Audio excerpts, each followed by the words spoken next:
മനുഷ്യൻ്റെ മാംസം തിന്നുന്ന ബാക്ടീരിയ, ജപ്പാനിൽ ഉത്ഭവിച്ച ഈ ബാക്ടീരിയ, പടച്ചോനെ ഇതാ വരാൻ പോകുന്നു ലോകം മുഴുവനും. മനുഷ്യന്മാരെ കാര്യം ഭീതിയിലാട്ടോ. തീർച്ചയായിട്ടും നെക്രോട്ടൈസിങ് ഫാസൈറ്റിസ് എന്നറിയപ്പെടുന്ന ഒരു ഇൻഫെക്ഷൻ്റെ അതിഭീകരമായൊരു അവസ്ഥയാണ് നമ്മളിവിടെ വിശേഷിപ്പിച്ചത്. പക്ഷേ ഇത് മറ്റ് വൈറസുകളോ മറ്റ് പല ബാക്ടീരിയകളും പകരുന്ന പോലെ അങ്ങ് സ്പീഡിൽ പകരുന്ന ഒന്നല്ല എന്നുള്ളത് നമ്മൾ പ്രത്യേകം മനസ്സിലാക്കണം. പിന്നെ ഇത് പുതുതായിട്ട് വന്നൊരു അസുഖമാണോ? അതുമല്ല. വർഷങ്ങൾക്ക് മുമ്പ് തന്നെ പലപ്പോഴായിട്ട് കണ്ടതാണ്. അത് ജപ്പാനിലൊക്കെ പ്രത്യേകിച്ച് റിപ്പോർട്ട് ചെയ്യപ്പെട്ടതുമാണ്. ഇത് ഉണ്ടാക്കുന്നത് പലതരം അണുക്കൾ ഉണ്ടാക്കുമെങ്കിലും ഇപ്പം റിപ്പോർട്ട് ചെയ്യപ്പെട്ടത് കൂടുതലും സ്ട്രെപ്റ്റോകോക്കസ് എന്ന് പറയുന്ന ബാക്ടീരിയ പരത്തുന്ന ഗ്രൂപ്പ് എ സ്ട്രെപ്റ്റോകോക്കസ് എന്ന് പറയുന്ന ബാക്ടീരിയ പരത്തുന്ന necrotising ഫാസൈറ്റിസ്, streptococcal toxic shock syndrome എന്നറിയപ്പെടുന്ന STSS ഒരവസ്ഥയാണ്. നമുക്കറിയാം ബീറ്റ ഹീമോലൈറ്റിക് സ്ട്രെപ്റ്റോകോക്കസ് എന്ന് പറയുന്ന സ്ട്രെപ്റ്റോകോക്കസ് നമ്മൾ തൊണ്ടവേദന അങ്ങനത്തെ പല അസുഖങ്ങളുണ്ടാക്കുന്ന ഒരു കോമൺ ആയിട്ട് കാണുന്നൊരു പ്രശ്നമാണ്. പലപ്പോഴും നമ്മൾ മുമ്പേ പറയുന്നൊരു കാര്യമാണ്, പലപ്പോഴും ഇത്തരം അണുബാധകൾ ചികിത്സിക്കണം. ഈ അണുബാധകൾ ചികിത്സിച്ചില്ലെങ്കിൽ ചിലപ്പം അത് വാദം പോലത്തെ അവസ്ഥകൾ ഉണ്ടാക്കും എന്ന് നമ്മൾ കേട്ടിട്ടുണ്ട്. പക്ഷേ ഇത് തൊണ്ടയ്ക്കൂടെയോ നമ്മുടെ ശ്വാസനാളത്തിലൂടെയോ പകരുമ്പോൾ ഉണ്ടാകുന്ന ഒരു എഫക്റ്റ് അല്ല. പലപ്പോഴും നമ്മുടെ സ്കിൻ, ഈ ഒരു അണുബാധ നമ്മുടെ തൊലികൾ വഴി അല്ലേ, പലപ്പോഴും ചെറിയ മുറികളോ അല്ലെങ്കിൽ എന്തെങ്കിലും വഴി പകരുകയാണെങ്കിൽ ഇത് പലപ്പോഴും നമ്മുടെ ടിഷ്യൂകളുടെയും മസിലുകളുടെയും നമ്മുടെ കൊഴുപ്പിൻ്റെയും ഒക്കെ നശിച്ചു പോകാനുള്ളൊരു സാഹചര്യം വരികയാണിത്. അതാണ് ഇതിനെ പേശികളെ തിന്നുന്ന ബാക്ടീരിയ എന്ന് വിളിക്കാൻ കാരണം. അവിടെ ഇങ്ങനെ ആകെ വികൃതമായി ചർമ്മമൊക്കെ ഇങ്ങനെ ആകെ ഇതായിട്ട് പിന്നീട് അത് നമ്മുടെ ശരീരത്തിലെ മറ്റ് അവയവങ്ങളെ കൂടി ബാധിക്കുന്നൊരവസ്ഥയിലേക്ക്, ബ്ലഡ് പ്രഷറൊക്കെ കുറഞ്ഞ് അതിന് പോകുന്ന വലിയൊരു ക്രിട്ടിക്കൽ സ്റ്റേജിലേക്ക് പോകുമ്പോഴാണ് ഇതിനെ ഈ ഒരു സ്ട്രെപ്റ്റോകോക്കൽ ടോക്സിക് ഷോക്ക് സിൻഡ്രോം എന്നൊരവസ്ഥയിലേക്ക് പറയുന്നത്.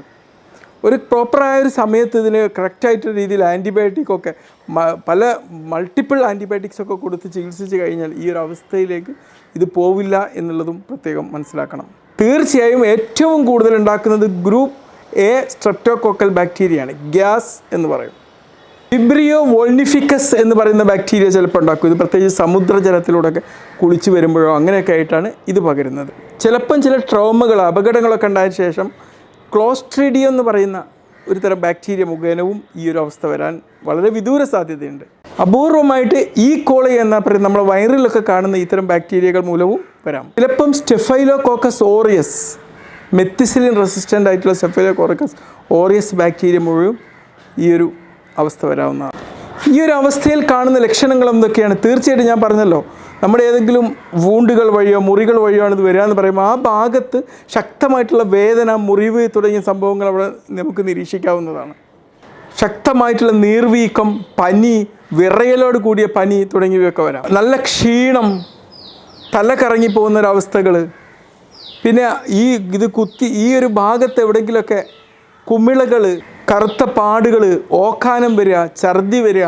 പിന്നെയും വളരെ ഗുരുതരമായൊരവസ്ഥയിലേക്ക് പോകുമ്പോൾ ഒരു ഷോക്ക് സ്റ്റേജിലേക്ക്, ബ്ലഡ് പ്രഷറൊക്കെ കുറഞ്ഞ് ഇതാവുന്നൊരവസ്ഥയിലേക്ക്, അതിലൂടെ ഒരുപാട് ആന്തരികാവയവങ്ങളുടെ പ്രവർത്തനങ്ങൾ മുഴുവനും അവതാളത്തിലായി നിശ്ചലമാവുന്നൊരവസ്ഥയിലേക്കും പിന്നെ മരണം വരെ എത്തുന്ന സാഹചര്യത്തിലേക്കും എത്താവുന്നതാണ്.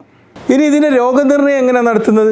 തീർച്ചയായിട്ടും ഞാൻ പറഞ്ഞല്ലോ, ഇതൊരു വൂണ്ട് വഴിയോ മറ്റോ ആണോ വരുന്നെങ്കിൽ ആ ഭാഗത്തുണ്ടാകുന്ന ലക്ഷണങ്ങളും നേരത്തെ പറഞ്ഞ ലക്ഷണങ്ങളൊക്കെ നോക്കിയിട്ട് നമുക്ക് രോഗനിർണയം നടത്തിയിട്ട് അതിനനുസരിച്ചുള്ള പ്രോപ്പർ ആൻറ്റിബയോട്ടിക് കൊടുക്കാവുന്നതാണ്. പിന്നെ നമുക്ക് ഈ ടിഷ്യൂവിൽ എവിടെയെങ്കിലും പറഞ്ഞല്ലോ വ്രണങ്ങളൊക്കെ വരുന്ന ഭാഗത്തിൻ്റെ അതിൻ്റെ ഡെപ്ത് മനസ്സിലാക്കാൻ വേണ്ടി CT സ്കാൻ, MRI സ്കാൻ തുടങ്ങിയ സ്കാനുകളൊക്കെ ചെയ്ത് നോക്കാറുണ്ട്. പിന്നെ ചില രക്തപരിശോധനകളൊക്കെ നടത്തിയിട്ട് വെളുത്ത രക്താണുക്കളുടെ അളവ് കൂടുക, അങ്ങനത്തെ പല ലക്ഷണങ്ങൾ, ESR കൂടി വരിക, അങ്ങനത്തെ പല ടെസ്റ്റുകളും നടത്തിയിട്ട് നമുക്ക് ഇത് മനസ്സിലാക്കാവുന്നതാണ്.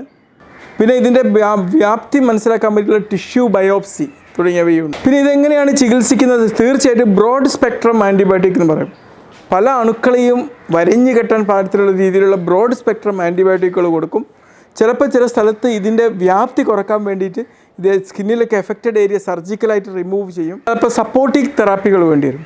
കാരണം പ്രത്യേകിച്ച് ഇതിൻ്റെ എൻഡ് ഓർഗൻ ഫെയിലിയർ അല്ലെങ്കിൽ മറ്റ് അവയവങ്ങളുടെ പ്രവർത്തനങ്ങൾ താറുമാറാവുന്നൊരവസ്ഥ തടയാൻ വേണ്ടിയിട്ടുള്ള കാര്യങ്ങൾ, പിന്നെ ഷോക്ക് പ്രിവെൻറ്റ് ചെയ്യാൻ വേണ്ടിയിട്ടുള്ള കാര്യങ്ങൾ, ഇതൊക്കെ ചെയ്തുകൊണ്ടുള്ള സപ്പോർട്ടിംഗ് തെറാപ്പിയും ഇതിൽ കൊടുത്തു വരുന്നു. Hyperbaric oxygen therapy. കാരണം നമുക്കറിയാം ഈ ഈ ഇതൊരു എഫക്റ്റ് ചെയ്ത കോശങ്ങളിലേക്ക് കൂടുതൽ ഓക്സിജൻ സപ്ലൈ ചെയ്തിട്ട് അവിടുത്തെ പ്രവർത്തനങ്ങളെ നോർമൽ ലെവലിലേക്ക് കൊണ്ടുവരാൻ വേണ്ടിയിട്ടുള്ളൊരു തെറാപ്പിയാണിത്. എങ്ങനെ ഇത് വരാതെ നമുക്ക് പ്രതിരോധിക്കാം? സ്ട്രെപ്റ്റോകോക്കൽ ടോക്സിക് ഷോക്ക് സിൻഡ്രോം അല്ലെങ്കിൽ മസിൽ തിന്നുന്ന ബാക്ടീരിയ കൊണ്ടുണ്ടാകുന്ന അപകടങ്ങൾ തടയാൻ നമ്മൾ ചെയ്യേണ്ടതെന്ന് പറഞ്ഞാൽ തീർച്ചയായിട്ടും എന്തെങ്കിലും മുറിവുകളോ എന്തെങ്കിലും പോറലുകളോ ഏറ്റിട്ടുണ്ടെങ്കിൽ അതിനെ പ്രോപ്പറായിട്ട് നല്ല രീതിയിൽ ക്ലീനാക്കി ഡ്രസ്സ് ചെയ്ത് മാനേജ് ചെയ്യുക എന്നുള്ളത്. ആൻറ്റിബയോട്ടിക് കഴിക്കേണ്ട അവസ്ഥയാണെങ്കിൽ ആൻറ്റിബയോട്ടിക് കഴിച്ചുകൊണ്ട് ചികിത്സിക്കുക എന്നുള്ളതാണ്. ശരിയായ ശാരീരിക ശുചിത്വം, കൈയൊക്കെ പ്രോപ്പറായ രീതിയിൽ വാഷ് ചെയ്യുക, ശരീരം എപ്പോഴും നല്ല രീതിയിൽ വൃത്തിയാക്കുക. പിന്നെ തുറന്ന മുറിവുകളൊക്കെ ഉള്ള ആൾക്കാർ ഓപ്പണായിട്ടുള്ള കുളങ്ങളിലും മറ്റൊക്കെ കുളിക്കുന്നത് ഒഴിവാക്കുന്നതാണ് നല്ലത്. പരിക്കുകൾ ഉണ്ടായിക്കഴിഞ്ഞാൽ അണുബാധ തടയാൻ വേണ്ടിയിട്ടുള്ള നീക്കങ്ങൾ ചെയ്യണം. ചിലർക്കൊക്കെ ധാരണ ഉണ്ട്, ഒരു TT എടുത്തു കഴിഞ്ഞാൽ കാര്യം കഴിഞ്ഞു. TT എന്ന് പറഞ്ഞു കഴിഞ്ഞാൽ മുറി ഉണങ്ങുമായിട്ട് യാതൊരു ബന്ധവുമില്ല. അതൊരു വാക്സിനാണ്. ടെറ്റനസ് എന്ന് പറയുന്ന രോഗത്തെ പ്രതിരോധിക്കാൻ വേണ്ടിയുള്ള ഒരു കേവലം വാക്സിൻ മാത്രമാണ്. അല്ലാണ്ട് അത് കാരണം പലപ്പോഴും നമ്മൾ ഇതുപോലെ അണുബാധകളൊക്കെ പൊരുതി തോൽപ്പിക്കാൻ വേണ്ടി നമ്മൾ കൊടുക്കുന്നത് ആൻറ്റിബയോട്ടിക്കുകളാണ്, അല്ലാണ്ട് TT അല്ല. മനസ്സിലായില്ലേ? പലർക്കും അങ്ങനെ ഭയങ്കര തെറ്റിദ്ധാരണയാണ്. മുറി ഉണങ്ങൂല ഡോക്ടറെ, ഞാൻ TT എടുത്തിട്ടില്ലല്ലോ എന്നൊക്കെ പറയും. അത് ആയിട്ട് യാതൊരു ബന്ധവുമില്ല. തീർച്ചയായിട്ടും നെക്രോട്ടൈസിങ് ഫാസിറ്റിസ് എന്ന് പറയുന്ന ഒരു അവസ്ഥ വളരെ എമർജൻസി ആയിട്ട് ട്രീറ്റ് ചെയ്യേണ്ട ഒരു അവസ്ഥയാണ്. എന്തെങ്കിലും ഇതുപോലത്തെ എന്തെങ്കിലും ലക്ഷണങ്ങളൊക്കെ എന്തെങ്കിലും മുറികൾക്കോ മറ്റോ ശേഷം ഉണ്ടെങ്കിൽ കാണുകയാണെങ്കിൽ പെട്ടെന്ന് തന്നെ ഡോക്ടറെ കാണിച്ചുകൊണ്ട് ചികിത്സ തേടേണ്ടതാണ്. നമ്മൾക്ക് എല്ലാവർക്കും ഒരു ധാരണ ഇത് ജപ്പാനിൽ മാത്രം കണ്ടുവരുന്ന ഒരു പ്രശ്നമാണ്. നല്ല ഇത് പലപ്പോഴും ഞാൻ നേരത്തെ പറഞ്ഞ ഇൻഫെക്ഷൻ്റെ ഒക്കെ ആയിട്ട് പലപ്പോഴും പല സ്ഥലങ്ങളിലും ഉള്ളത് തന്നെയാണ്. ജപ്പാനിൽ ഇപ്പോൾ അടുത്ത കാലത്ത് അതിനെക്കുറിച്ച് കൂടുതൽ റിപ്പോർട്ട് ചെയ്തതുകൊണ്ട് അത് നമ്മുടെ മീഡിയകളിലൊക്കെ അത് കൂടുതൽ ശ്രദ്ധയിലേക്ക് വന്നതുകൊണ്ട് ഇത്രയും ചർച്ച ചെയ്യപ്പെടുന്നു എന്ന് മാത്രമേ ഉള്ളൂ. Okay, be healthy.